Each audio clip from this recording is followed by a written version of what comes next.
Do you think that that fans would initially gravitate towards the offense, or what would it take to get them to start understanding the contributions made by defensemen like yourself, the Charles Haleys? Well, I think naturally fans they gravitate to those skill positions where you're a wide receiver who eventually can dance his ass off, or a quarterback who's flamboyant, or who has that youthful appeal even after the age of 40, and running backs who also may come from America's team and can also dance very well. I think most fans gravitate to those players who have those skills where they can highlight their abilities.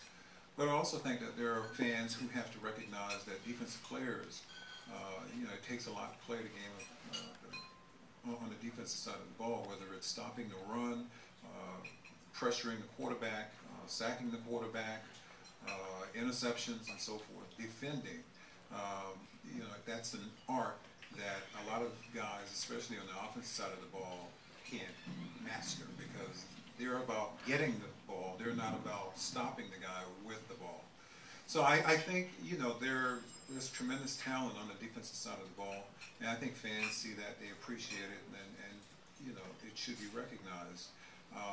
In terms of fantasy football, most people are going to look at those people who are very productive, and that's the way that they're going to have their induction into whether it's football, National Football League, or whatever. But defensive players are going to make themselves known by the way that they play. I mean, you look at a guy like Ray Lewis. I mean, he's been playing for years and years and years, and it's not about interceptions. It's really about being active on the football field. You look at the kid out in San Francisco, Patrick Willis. I mean, he's another key example of guys who can make things happen on the defensive side of the ball. So, I was at the Giant game yesterday, and I saw, I think Dan Connor, I think that's his name. He was controlling everything at one point during the course of the game.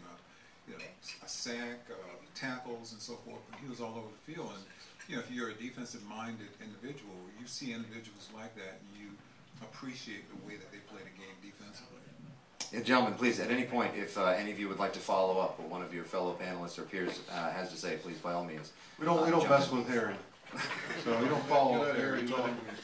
Steve, I know you have to take off, so are there any final thoughts you care to share with us? I'm not taking off until my hero Rogers talks, so go ahead. Okay, then by all means. Very good. Mr. Staubach, question to you would be... Not my dad's hero, my hero.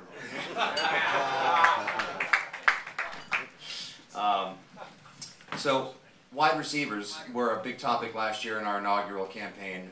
There happened to be three tremendous, obviously Jerry was inducted to the Hall of Fame last year. There are also some other terrific wide receivers, ones that I know many of you out there enjoyed watching for many years. Andre Reed, Tim Brown, Chris Carter. Would it be possible to have multiple wide receivers go in at the same time, or do you think fans and the selectors would like to break it up and choose a running back, a defensive lineman, a wide receiver? Well, I definitely think they try to split it up. Receivers. There's one that's very special in my life. I don't think I'd be in the Hall of Fame without Drew Pearson. We used to beat the heck out of the Giants and all these other teams back in the old days. Not the Steelers, though. It's true. It's true. The receivers are.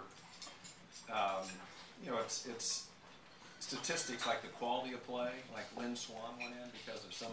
He didn't break all the records as far as catches. So I think it's a little harder, and weak safeties too. It seems like there's certain positions that it's just harder. There's more really quality players at those positions. Jerry's like it's a no-brainer, but there's a lot. The Chris Carters, they're really good players, and statistically are really good. But statistics don't tell the whole tale. I remember the guy that got me, that argued for me. I guess they have this old panel, and they got all these writers and everything else. And Roger, one of the things we really, we argued the fact is you won over 70% of the games for quarterback. And I said, I did. There's a bunch of other guys in that team.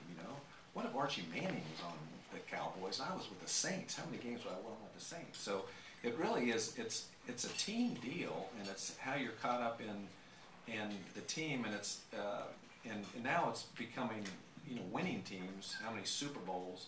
There's so many great players that kind of get hidden into that overcome things on bad teams. So it's very hard to what Tom had to do for Floyd Little. You think, man, Floyd Little, but there was a lot of running backs. But Floyd Little was a great running back, and Tom made everybody aware of that. And I'd like to make everybody aware of Drew Pearson.